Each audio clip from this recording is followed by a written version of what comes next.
Welcome to Literacy Adventures with Ali. In today's adventure, we are going to find out about the background and etymology of a lot of words. Etymology means the origin of words. So basically, we will be talking about and learning about the origins of the English language, how it came about, and what it has evolved to today.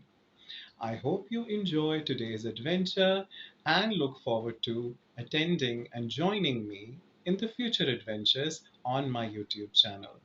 If you like this video, please don't forget to subscribe and like. If you want to know more about me, you can check out my bio in the About section of my channel.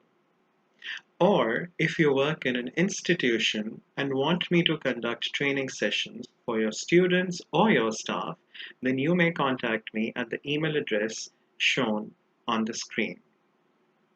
You can also contact me if you want me to make a video on a particular topic for you. So, are you ready for today's adventure? In today's adventure, we are going to learn more about the background and etymology of the English language.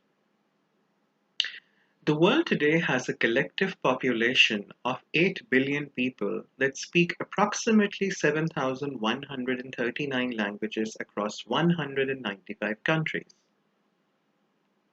The top 10 most spoken languages in the world are English at number 1, Chinese Mandarin at number 2, Hindi at number 3, then Spanish, then French, then Bengali, then modern Arabic, then Portuguese, then Russian, and then Urdu.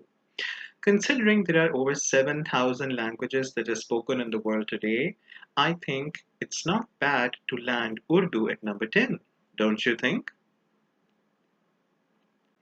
Did you know that there is a wall of love in Paris, France, which is 430 square feet in size and has I love you written on it in 250 languages? There I am, standing in front of that wall, and to my left you can see written on the wall, I love you in Urdu. It says, मैं तुमसे प्यार करता हूँ.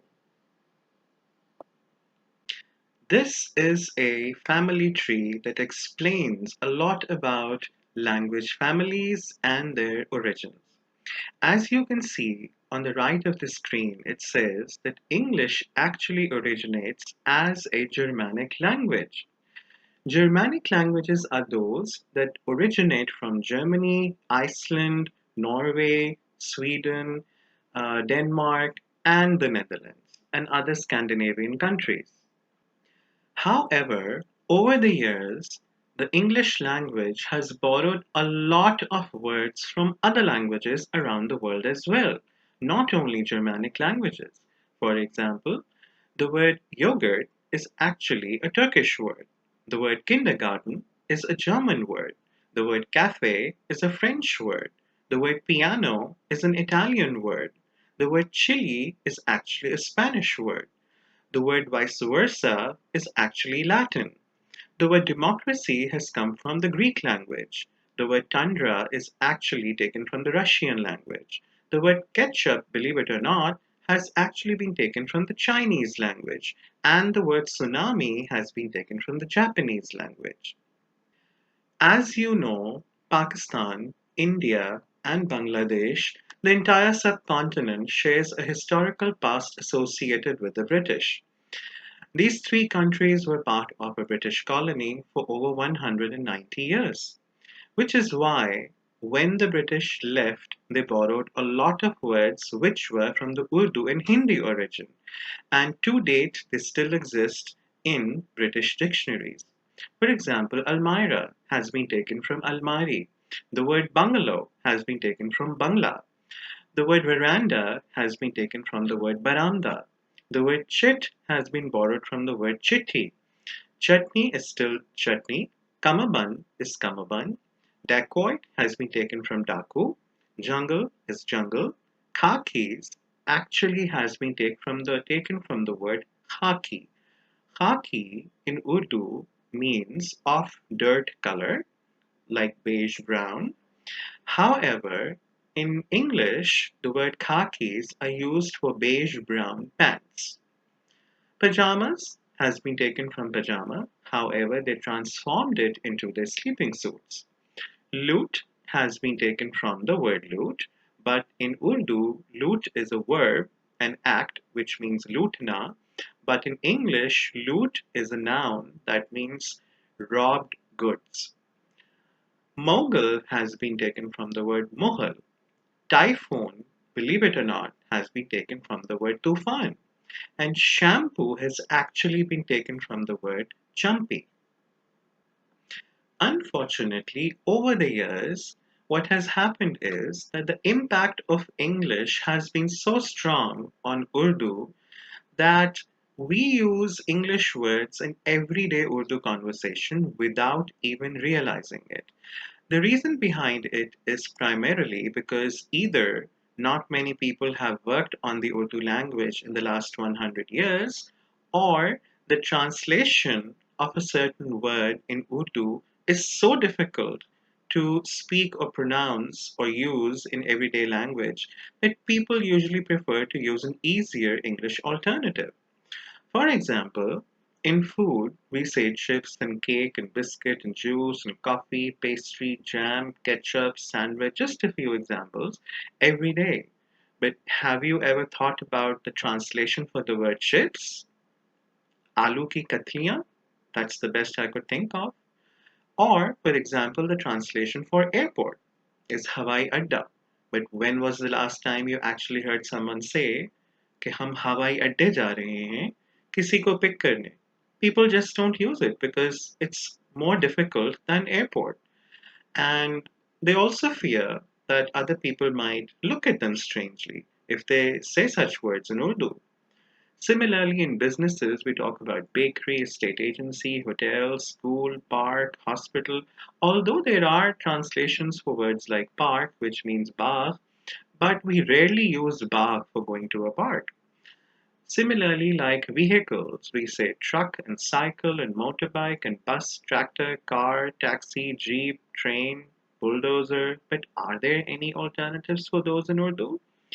Similarly, appliances. We say mobile phone, DVD player, TV, AC, fridge, microwave, oven, toaster, heater, washing machine. But are there any translations for these in Urdu? I don't think so. Then professions like police, doctor, engineer, driver, plumber, electrician, manager, judge, pilot, just a few examples. There are very rare, difficult to find translations for these professions in the Urdu language. Similarly, there are so many other words or objects, the names of which we use in everyday language while speaking in Urdu, like number and phone and pencil and sharpener and gas and button and calendar and internet and sweater and so many others. Think about it. Just like English has borrowed words from different countries, from different cultures, from different languages over the years, languages transform in their own ways in different countries as well. So, different countries tend to take a twist on their version of the English language. For example, did you know that the English that is spoken in Singapore is actually known as Singlish, and it includes words from Chinese and Malay languages? And now it's time for some trivia. Not everyone can read this. If you can read this, you have a strange mind too. I couldn't believe that I could actually understand what I was reading. The phenomenal power of the human mind, according to a research at Cambridge University, it doesn't matter in what order the letters in a word are. The only important thing is that the first and the last letter be in the right place. The rest can be a total mess and you can still read it without a problem. This is because the human mind does not read every letter by itself, but the word as a whole. Amazing, huh? Yeah, and I always thought spelling was important. Did you know that the day after tomorrow is called overmorrow? Approximately one new word is added to the English language every 2 hours, and around 4,000 new words are added to the English dictionary every year. Did you know that LOL was formally recognized in 2011's update of the Oxford English Dictionary? What about fubbing? Have you heard this word before? Fubbing is the practice of ignoring one's companion or companions in order to pay attention to one's phone or other mobile device, like this man is doing in the picture. Thank you so much for joining me on today's adventure. Till next time, if you like this video, please like and subscribe. Thank you.